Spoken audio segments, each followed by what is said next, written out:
Good morning students. BEd second year अर्थात BEd द्वितीय वर्ष। बीएड सेकेंड ईयर में आपका पेपर टेंथ की किताब का नाम है क्रिएटिंग एंड इंक्लूसिव एजुकेशन, यानी एक समावेशी शिक्षा का निर्माण। इसमें यूनिट सेकंड इकाई 2 के अंतर्गत आज हम जानेंगे कैरेक्टरिस्टिक्स ऑफ मेंटल रिटार्डेशन और डलनेस, अर्थात मानसिक पिछड़ेपन या मंद बुद्धिपन की विशेषताएं। Part 2, creating characteristics of mentally retarded children, मानसिक मंदित बालकों की विशेषताएं, जिसको हम एक चार्ट के द्वारा बहुत अच्छी तरीके से समझ सकते हैं। यह है आपका चार्ट, जिसमें इसको 2 भागों में बांटा गया है। ये पहला आता है आपका कॉग्निटिव कैरेक्टरिस्टिक्स, अर्थात बौद्धिक या मानसिक विशेषताएं, और सेकंड आपका आता है पर्सनालिटी कैरेक्टरिस्टिक्स, अर्थात व्यक्तित्व संबंधी विशेषताएं। यानी जो characteristics of mental retarded children हैं, मानसिक मंदित बालकों की विशेषताएं हैं, उनको 2 भागों में बांटा गया है और इन 2 भागों के भी अन्य पार्ट किए गए हैं। कॉग्निटिव कैरेक्टरिस्टिक्स यानी कि बौद्धिक या मानसिक विशेषताओं को 4 भागों में बांटा गया है और पर्सनालिटी कैरेक्टरिस्टिक्स व्यक्तित्व संबंधी विशेषताओं को 6 भागों में बांटा गया है, जिनको हम एक एक करके जानेंगे। सबसे पहले कॉग्निटिव कैरेक्टरिस्टिक्स, बौद्धिक या मानसिक विशेषताएं। तो इसके अंतर्गत आपके 4 पॉइंट आते हैं, जिसमें पहला बिंदु है आपका अटेंशनल डिफिक्ट यानी अवधान की कमियां। सेकंड है आपका पुअर मेमोरी, निम्न स्मृति स्तर। थर्ड है आपका लैंग्वेज डेवलपमेंट, भाषा विकास। और फोर्थ है आपका पुअर एकेडमिक अचीवमेंट, अर्थात निम्न शैक्षिक उपलब्धि। इसी में जो सेकंड पार्ट आपका characteristics of mentally retarded children यानी कि मानसिक मंदित बालकों की विशेषताओं के अंदर सेकंड पार्ट है आपका पर्सनालिटी कैरेक्टरिस्टिक्स, व्यक्तित्व संबंधी विशेषताएं। इसमें 6 बिंदु हैं। पहला बिंदु है हमारा सोशल एंड इमोशनल इंडिकेंसी, सामाजिक और संवेगात्मक अनुपयुक्तता। सेकंड है आपका लेक ऑफ मोटिवेशन, अभिप्रेरणा की कमी। थर्ड है आपका लिमिटेड इंडिविजुअल डिफरेंसेस, सीमित व्यक्तिक विभिन्नता। फोर्थ है आपका फिजिकल इन्फीरियरिटी, शारीरिक हीनता। और फिफ्थ है आपका एडजस्टमेंट प्रॉब्लम, समायोजन की समस्या। और सिक्स है आपका लेक ऑफ क्रिएटिविटी, अर्थात सृजनात्मकता की कमी। लास्ट वीडियो में हमने कॉग्निटिव कैरेक्टरिस्टिक्स कंप्लीट हो गई थी हमारी, और पर्सनालिटी कैरेक्टरिस्टिक्स में हमने सोशल, इमोशनल इनएडिक्वेंसी, सामाजिक और संवेगात्मक अनुपयुक्तता के बारे में जाना था। सेकंड लेक ऑफ मोटिवेशन, अर्थात अभिप्रेरणा की कमी, इसके बारे में भी हमने जाना था। थर्ड लिमिटेड इंडिविजुअल डिफरेंसेस, सीमित व्यक्तिक विभिन्नता, इसके बारे में भी हमने जाना था। आज हम जानेंगे फिजिकल इन्फीरियरिटी, शारीरिक हीनता।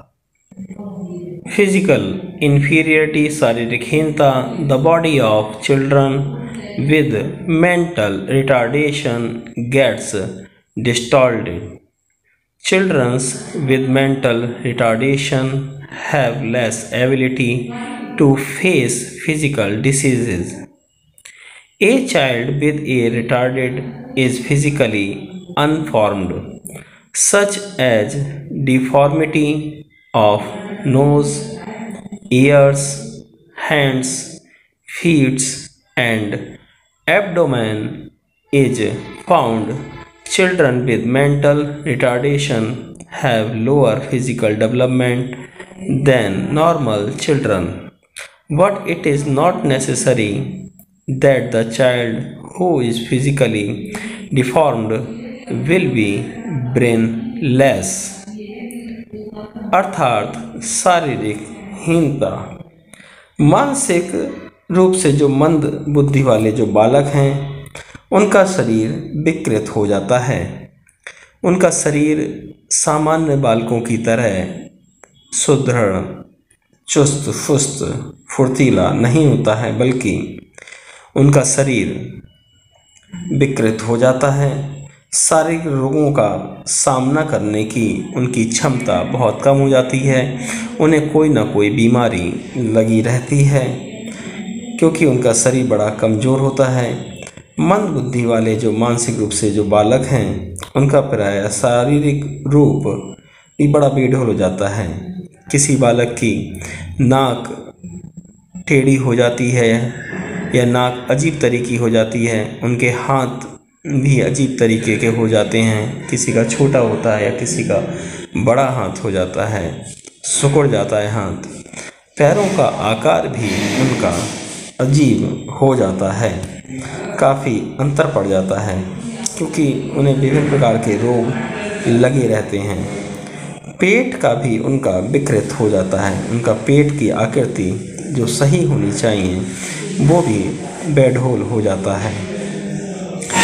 सामान्य बच्चों को अगर देखा जाए तो सामान्य बच्चों की तुलना में मंदबुद्धि बालकों का शारीरिक विकास बहुत कम होता है। इनका शारीरिक विकास इसलिए कम होता है क्योंकि इनको बहुत सारी बीमारियां, रोग लग जाते हैं। लेकिन ये आवश्यक नहीं है कि जो बच्चा शारीरिक रूप से विकृत है वह बालक बुद्धिहीन ही होगा। जरूरी नहीं है कि शारीरिक रूप से विकृत बालक ही बुद्धिहीन होते हों। कुछ बालक ऐसे भी हैं जो शारीरिक रूप से विकृत होते हैं लेकिन वह बुद्धिहीन नहीं होते हैं। ऐसे बालक अपना अदम्य साहस का परिचय देकर शारीरिक रूप से बेढोल होते हुए भी सफलता की ऊंचाइयों तक पहुंच जाते हैं। लेकिन मानसिक रूप से मंदित बालकों का जो शरीर है वो वास्तव में विकृत हो जाता है। उनका शरीर का कोई ना कोई अंग विकृत हो जाता है। सामान्य बच्चों की तरह उनका शारीरिक विकास नहीं हो पाता है।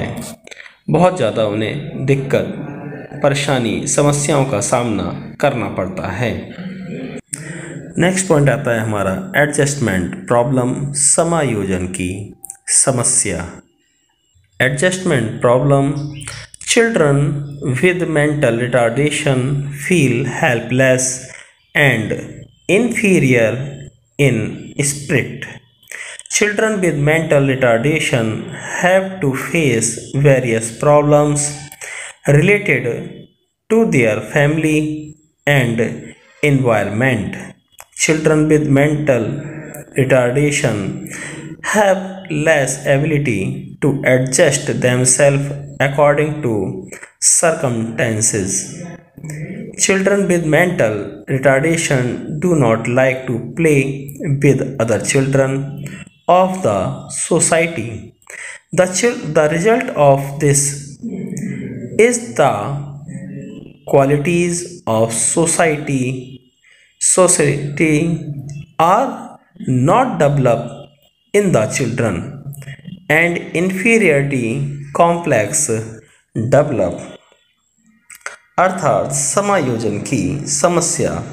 जो मानसिक मंदित बच्चे होते हैं वो स्वयं को बड़ा असहाय महसूस करते हैं। मानसिक मंदित बालक साथ ही साथ उनके अंदर हीन भावना भी पनपने लगती है क्योंकि वो अपने आप को असहाय समझते हैं और हीन भावना से ग्रसित हो जाते हैं। तो इन बच्चों को अपने परिवार तथा परिवार का वातावरण, या ये भी कह सकते हैं परिवार के साथ साथ जो उनके सगी संबंधी हैं उसका वातावरण, विभिन्न समस्याओं का इन्हें सामना करना पड़ता है। साथ ही जो मानसिक मंदित जो बालक हैं वो परिस्थितियों के अनुसार स्वयं को समायोजित करने की क्षमता बहुत कम होती है। वो अपने आप को अपने परिवार के संग समायोजित नहीं कर पाते हैं, या जो उनके सगे संबंधी रिश्तेदार हैं उनके संग भी अपने आप को समायोजित करने में उन्हें समस्या आती है। साथ ही साथ विद्यालय के वातावरण में भी उन्हें अपने आप को समायोजित करने में समस्या आती है।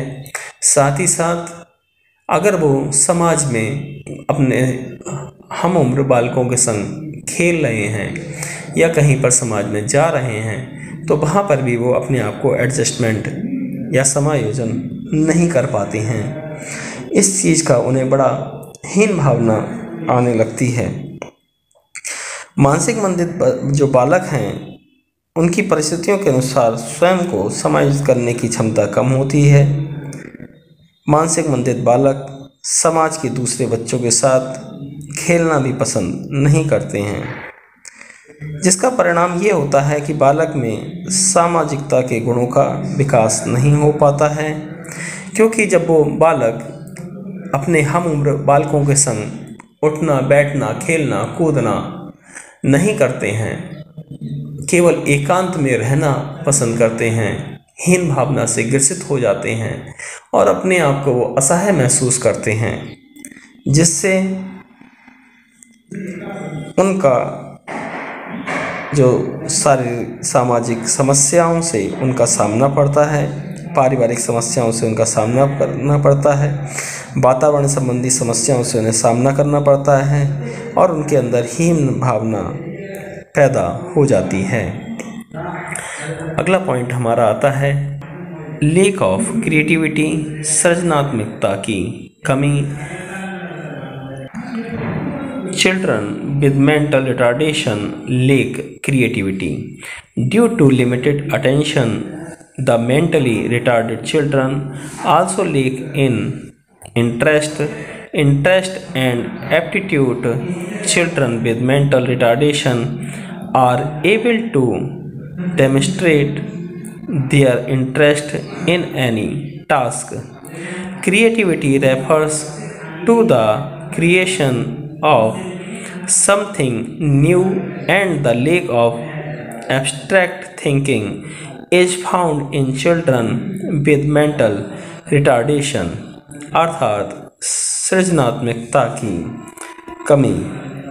जो मानसिक मंदित बालकों में सृजनात्मकता की भी कमी होती है, सीमित अवधान होने के कारण मंदबुद्धि वाले बालकों में उनकी रुचि, उनकी अभिरुचि तथा अभिवृत्ति आदि क्षेत्रों में काफ़ी कमी हो जाती है। मानसिक मंदित बच्चे किसी एक ही कार्य में अपनी रुचि का प्रदर्शन कर पाते हैं, वो विभिन्न कार्यों में रुचि नहीं ले पाते हैं। साथ ही साथ सृजनात्मकता से क्या अभिप्राय है? सृजनात्मकता से अभिप्राय है कि किसी नवीन वस्तु का सृजन करना, यानी कि मानसिक मंद बुद्धि वाले जो बालक हैं वो किसी नए काम को अंजाम दें, नए काम को पूरा करें, उसको सृजन के नाम से जानता है। लेकिन जो मानसिक रूप से मंद बुद्धि वाले बालक होते हैं इनमें सृजनात्मकता की काफ़ी कमी होती है। मानसिक मंदित बालकों में अमूर्त चिंतन का अभाव पाया जाता है, इसलिए हम कह सकते हैं कि मानसिक रूप से मंद बुद्धि वाले बालकों में सृजनात्मकता की कमी पाई जाती है।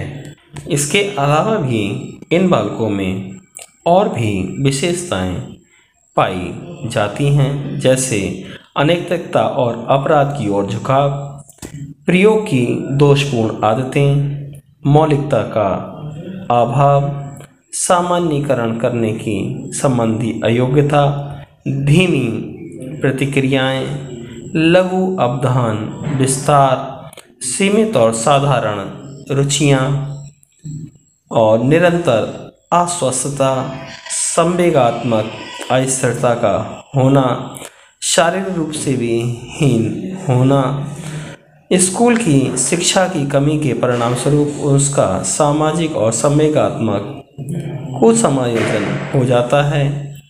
निरुत्साहित और परेशान होने के कारण बालक में स्कूल के लिए अरुचि का विकास होना स्वाभाविक है। स्कूल में उसका अधिगम बहुत धीमा होता है।